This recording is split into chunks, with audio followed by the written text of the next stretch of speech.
உங்க ஜாதகத்துல புதன் அதிக சுபத்துவமாக இருந்தா உங்களுக்கு சினிமாவில் நடிக்கணும் அப்படின்னு ஆசை வரும்.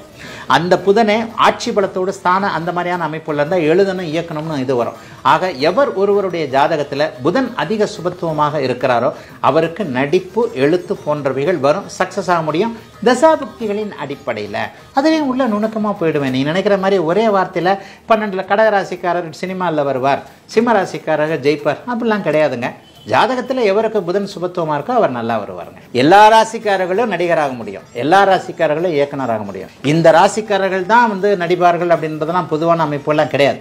அதை விட என்னுடைய சுபத்துவ பாவத்துவ சூட்சும ஒரு கோட்பாட்டின் அடிப்படையில் புதன் வலுத்திருப்பவர்கள் நடிகராவார்கள். அந்த காலத்தில் சுக்கிரன், இந்த காலத்தில் புதன் தான்.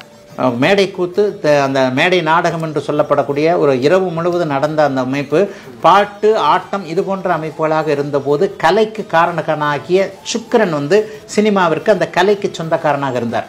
இப்போ அப்படிலாம் கிடையாது, டப்பிங்கே வந்துருச்சு. நீங்கள் பேசணும்னு அவசியம் கிடையாது. நீங்கள் வாய வச்சாலே போகிற இன்னொருத்தர் பேசினாலே நீங்கள் நடித்த மாதிரி தான் அர்த்தம். அப்போ இந்த மாதிரியான அமைப்பில் டைமிங் சென்ஸ் என்று சொல்லப்படக்கூடிய ஒரு உணர்வுகளை வெளிப்படுத்தக்கூடிய ஒரு இயல்பாக செல்லுலாய்டு என்று சொல்லப்படக்கூடிய சினிமா, பிம்ப சினிமாவில் நடிக்கிறதுக்கு புதனுடைய தயவு தான் இருக்கணும். இன்றைய நடிகர்களை பார்த்தீங்கன்னா புதனுடைய மிகப்பெரிய சுபத்துவ தன்மையை பொறுத்தவர்கள். ஆகவே ராசிக்கு அதுக்கு சம்மந்தம் இல்லை. பேரில் கீழே முடிகிற எழுத்துக்களை கொண்டவராக இருந்தார்னா அவர் முன்னேறவே முடியாதுன்னு ஒரு நியூமலாஜிக்காரர் பேசிக்கிட்டு இருந்தார். எம்ஜிஆர்னு ஒருத்தர் இருந்தார் தெரியுங்களா? ஒரு 10 வருஷம் முதலமைச்சர் இருந்தார். ஒரு 50 வருஷம் இந்த தமிழ்நாட்டையே கட்டி போட்டு வச்சிருந்தார். இந்த எம்ஜிஆருடைய 3 எழுத்தும் கீழே தான் முடியும். எம் கீழே தான் முடியும், ஜி கீழே தான் முடியும், ஆர் கீழே தான் முடியும். அப்போ அவரை எங்கே கொண்டு போய் வைக்கிறதுன்னு அந்த நியூமலாஜிஸ்டா அந்த மேடையிலே கேட்டேன். ஒருத்தர் இன்னும் சொன்னார், கோன்னு பேர் வச்சா அவங்க விளங்க மாட்டாங்கன்னாரு. ஏன்னா இங்கிலீஷ்ல பெயர்ல கோ, ஆமா, கோன்றது இங்கிலீஷ்ல போன்னு வருது. ஆமா, இப்போ இந்த மாதிரி எல்லாம் பெயரில் ஏதாவது ஒன்று இருக்குது அப்படின்னு சொன்னால் அப்படி ஜோதிடத்தில் இல்லைங்க. இதெல்லாம் இன்றைக்கு புதிதாக வந்த சில பல விஷயங்கள்.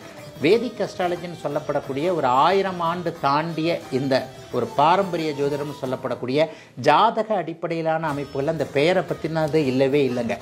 நீங்கள் இந்த நியூமலாஜியில் தான் அப்படி இப்படின்னு சொல்கிறீங்க. பெயருக்கும் வாழ்க்கையில் முன்னேற்றத்திற்கும் சம்பந்தமே இல்லை. நீங்கள் பிறக்கும் பொழுது உங்களுக்கு என்ன பெயர் வைக்க வேண்டும், நீங்கள் எப்படி இருக்கிறீங்க, உங்களுடைய வாழ்க்கை அமைப்பு எப்படி இருக்குன்றது அந்த ஜாதகம்னு சொல்கிறோம் இல்லையா, பர்த் சார்ட், அதுலேயே ஃபிக்ஸ் ஆகி போயிடுது. அதனால் பெயருக்கும் வாழ்க்கை தரத்திற்கும் உண்மையிலேயே சம்மந்தம் இல்லை. இப்போ ஒரு பெயரியல் நிபுணர் ஒரு உண்மையை சொல்லலாம். ஒருத்தர பேர் வச்சா அவரை பெரிய ஆள் ஆகிடுவார் அப்படின்னு வச்சுக்குவோம். கோவில் வாசலுக்கு போங்க, கொஞ்சம் கையேந்தி பிழைக்கிறார்கள் இல்லையா, அவங்கள ஒருத்தரை ஒரு செக் ஒரு பரிசோதனைக்காகவே அவர் கூப்பிட்டு வைப்போம். அவர் பேரை மாற்றி வச்சுருவோம். அந்த ஜோசியர் சொல்கிற மாதிரி எத்தனை வருஷத்துக்குள்ளே அவர் கோடீஸ்வரர் நம்மளே வளர்ச்சியை பார்க்கலாமா? ஒரு செடி வளருது, நம்மளே அதை முன்னேற்றமாக அந்த அதோடைய வளர்ச்சியை நம்மளே கவனிக்கிறோம் இல்லையா, ஒரு ஆய்வு பூர்வமாக. அப்போ அந்த மாதிரி இல்லாதவர்கள், இயலாதவர்கள், கோவில் வாசலில் கையேந்தி பிழைப்பவர்கள் போன்ற யாராவது ஒருவர் இருவரை தேர்ந்தெடுத்து அவருடைய இயற்பெயரை மாற்றி விட்டு ஒரு பேரை வச்சுட்டா அவர் முன்னேறிடுவாரா, கோடீஸ்வராயிடுவாரான்னு பார்த்தாலே இதில் உள்ள ஒரு சூட்சுமம் விளங்கிடும். அதனால் என்னை பொறுத்த அறிவில் நான் ஒரு நீண்ட நெடுங்காலம் இது உள்ள ஒரு ஜோசியன். பேருனால 10 பைசா பிரயோஜனம் கிடையாதுங்க. உங்கள் பேர் என்னவோ அது அதே தான். அது உங்களுடைய பிறந்த நேரத்தில் பிறந்த அமைப்பின்படி நீங்கள் என்னவாக இருப்பீர்கள் அப்படிங்கிறது முன்பே தீர்மானிக்கப்பட்ட ஒன்று அப்படின்னு தாங்க ஜோசியம் சொல்லுது. நீங்கள் பேரை மாற்றி வச்சுக்கிறதுனால 40 வயசுக்கு பிறகு பேரை மாற்றி வச்சுக்கிறதுனால 50 வயசுக்கு பிறகு பேரை மாற்றி வச்சுக்கிறதுனால 20 வயசுலேயே மாறுறதுனால ஒன்றும் கிடையாதுங்க.